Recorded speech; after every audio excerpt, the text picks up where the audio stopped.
King Arthur, the truth behind the legend. They say he drew a sword from stone, that he ruled from a golden castle, that he led a band of knights in shining armor to seek the Holy Grail. But what if King Arthur wasn't just a legend? What if there was a real man hidden behind the myth? A warrior, a leader, a king forgotten by time? What if Excalibur wasn't magic, but memory? And Camelot wasn't fantasy, but history disguised as a story? Tonight, we journey through shadowed manuscripts, ancient ruins, and forbidden truths to uncover the real identity of King Arthur. Not the myth, but the man behind the crown. Chapter 1. The myth that refused to die.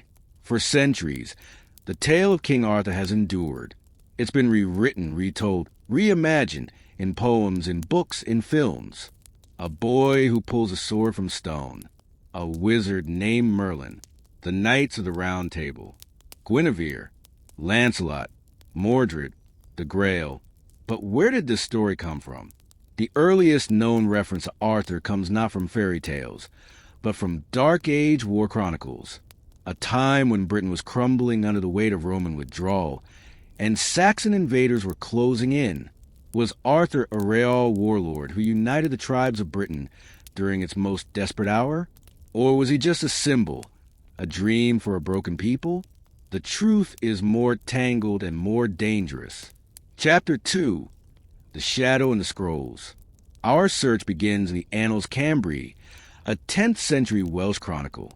It tells of a warrior named Arthur who led the Britons to victory at the Battle of Badon, slaughtering hundreds of Saxons. But this isn't the King Arthur of legend. There's no mention of Camelot, no Lancelot, no Holy Grail, just a brutal commander and a bloody war. Then comes Nennius, writing in the 9th century. He lists 12 battles fought by Arthur, but again, no mention of magic or chivalry or Merlin. So who is this man? A mythic king or a real war leader, erased by time and rewritten by monks? Chapter 3. The real candidates for Arthur.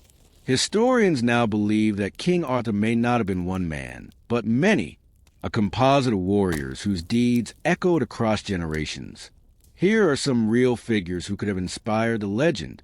Lucius Artorius Castus, a Roman military commander from the 2nd century, stationed in Britain. Some believe his name and leadership may have seeded the Arthur myth. Rhyothemis, a 5th century king who fought in Gaul and disappeared mysteriously. His name means highest king, a title eerily similar to Pendragon.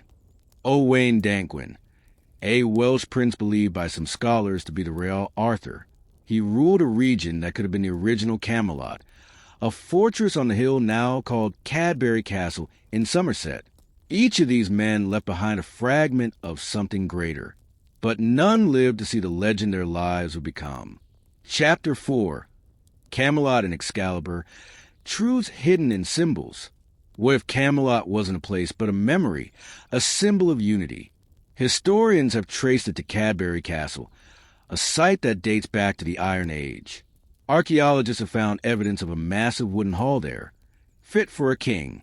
As for Excalibur, some believe it symbolizes not a magical weapon, but a right to rule, given not by wizards, but by the will of the people. And the Round Table? Perhaps not a physical table at all, but a metaphor for equality among leaders, a revolutionary idea in a time of blood and conquest. This wasn't fantasy. It was hope dressed in myth. Chapter 5. The Church, the Legend, and the Cover-Up. Here's where it gets controversial. In the 12th century, Geoffrey of Monmouth published Historia Regum Britanniae, the history of the kings of Britain. He was the first to turn Arthur into a romantic hero, complete with dragons, Merlin, and a noble quest. But why?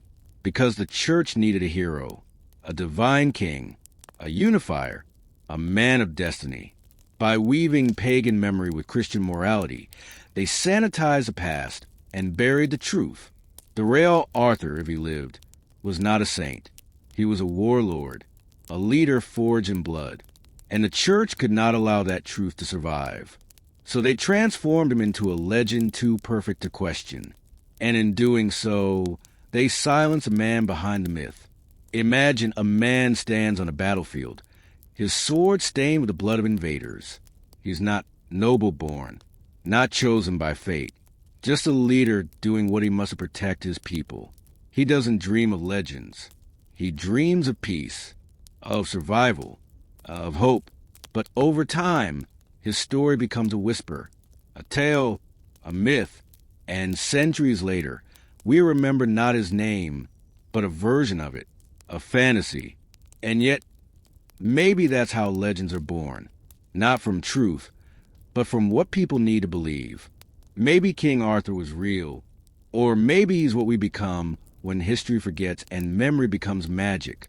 So who was King Arthur really? A man? A myth? Or something in between? If this story stirred your curiosity, and you believe that truth is often hidden in legend, then subscribe to Secrets Beyond Time. Because sometimes the greatest truths are the ones we buried in fairy tales. Perfect?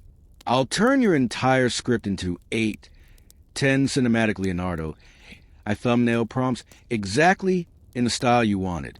Flat 2D, symbolic codex/manuscript style, earthy plus gold palette, minimal shading, geometric glyphs, mystic vibe. Here's the full set.